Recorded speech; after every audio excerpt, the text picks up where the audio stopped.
मरंदो हुयसि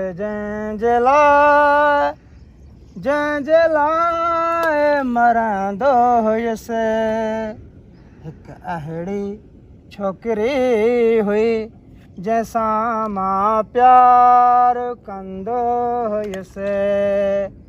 हिकु अहिड़ी छोकिरी हुई जंहिंसां मां प्यार कंदो हुयसि। केतिरी मोहबत आ मुंहिंजे दिलि में कीअं ॿुधायां हुनखे, कीअं ॿुधायां हुनखे। दीवानगीअ चरियो कयो आहे कीअं ॿुधायां हुनखे, कीअं ॿुधायां हुनखे। मिटाइण सां बि न मिटे थी तुंहिंजी दास्तां। हिकु अहिड़ी छोकिरी हुई जंहिंसां मां प्यार कंदो हुयसि।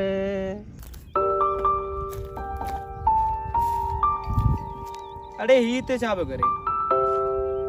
हिकु अहिड़ी छोकिरी हुई जंहिंसां मां प्यार कंदो हुयसि। ते तूं छा पियो करे? बसि त न पुछ त भलो वरी बि ॾाढा ॾुख मिली विया